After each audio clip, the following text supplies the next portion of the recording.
Choices. We have to make choices every day, every second, every breath, every waking moment. You make choices. Life is a journey, to say the least. Life's many things, but I think the easiest way to describe it in one word would be journey. You go to several destinations, you go through several seasons, you explore many different aspects. Some places seem like an entirely different realm compared to other places. Like you have suburban areas and you have rural areas. And it's a lot. There's a lot, and it's a lot longer than we really understand. And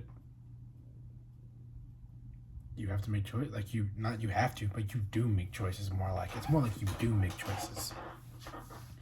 Because even in a situation where you have to go left or right, if you choose neither, that's a choice in and of itself. You choose to remain stationary. That's a choice in and of itself.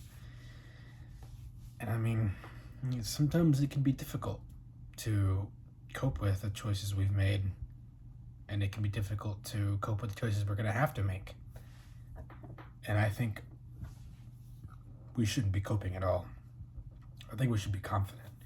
I think we should be just very, very self-assured and know that no matter what we choose, no matter what we do, that it's never over until we say it's over, unless you die. But even then, it's still not over, because your choices still affect the world even after you have long perished. And to say proof of that is in our ancestors. A lot of the things they did are still affecting us to this day. And even if it's not something we're conscious of, like the Constitution, we're very conscious of the Constitution, the Declaration of Independence, and all that, and how it affects how it is led to this moment. But there are things that our ancestors did that we don't really know. A lot of people's families originated in a different state, a different city, but they moved to where you live now. And being in the environment you're in, you go through experiences and learn things that you never would have if they didn't do that. So sometimes it's simply making a decision that changes everything. But also knowing that despite your decisions, people are fully capable of making their own choices and their own decisions that affect their own lives and guide themselves in the directions they want to go. And it's just something that I think you need to be more conscious of it, rather than coping. I think you should be conscious that your decisions could have a great impact on everything, more so than you ever believe or know. It could.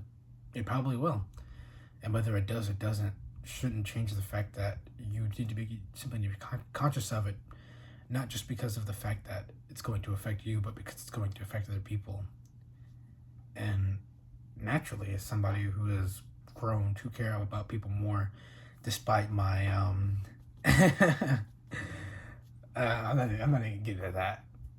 I still want to be conscious of how my actions will affect others, because I could live a life completely isolated from everyone, but what good would that be?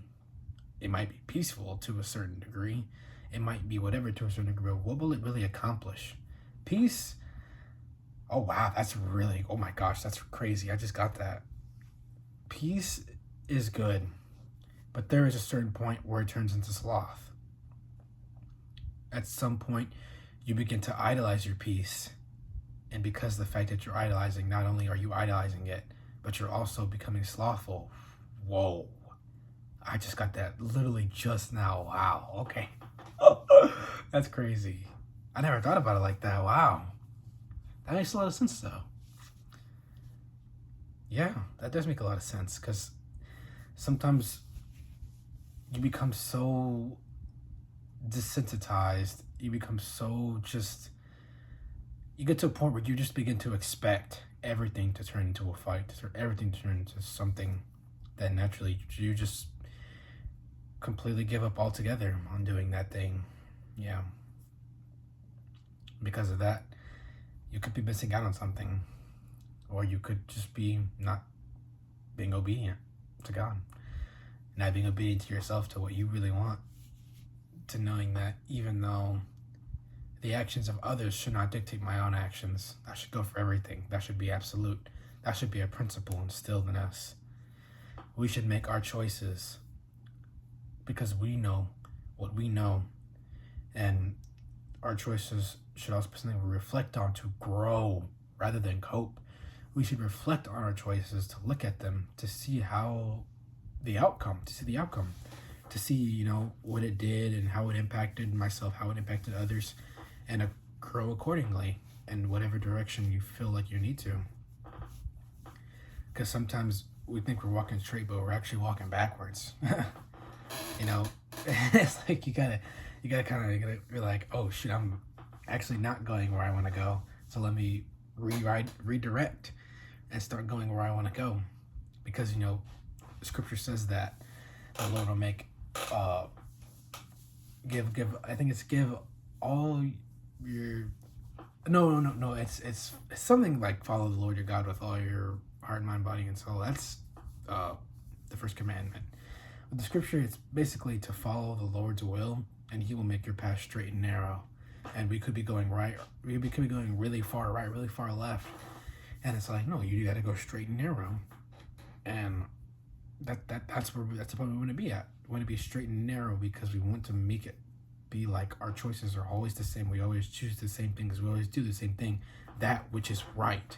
That is what we seek to do. That is what we seek to accomplish. Now, is it easy? No. It's very simple, though. It is very simple. I mean, the Bible has everything. It has all the answers you ever need. It's literally everything. Because by whenever you're reading the Bible, you should be developing your relationship with God.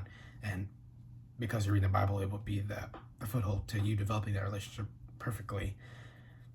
Well, not perfectly, but godly. And then you will begin to not only walk the path that is straight and narrow, but understand it. Understand every single step you take, every single choice you make. Understand all of it. It's the point to where you are fully conscious of that, what you are doing. And like I said before, man, it's just different. But I was like, the way God works is so incredible, man, because that revelation, that's actually important to me, because that's something that I do need to know. I need to make sure that my peace never becomes sloth. I need to make sure that it isn't sloth right now. I ain't perfect. I'm not gonna claim to be perfect. I'm here only because of God. I do things only because of God, and I'm learning too. I'm growing too. So it's not just you. It's the whole world. Everyone. We're all trying to grow. I hope. The ones who are willing are trying to grow and to become better and more godly and walk in their faith and in righteousness. But anyways, may God bless you. May God keep you. May His loving, merciful, graceful, and beautiful face shine upon you. And just be blessed.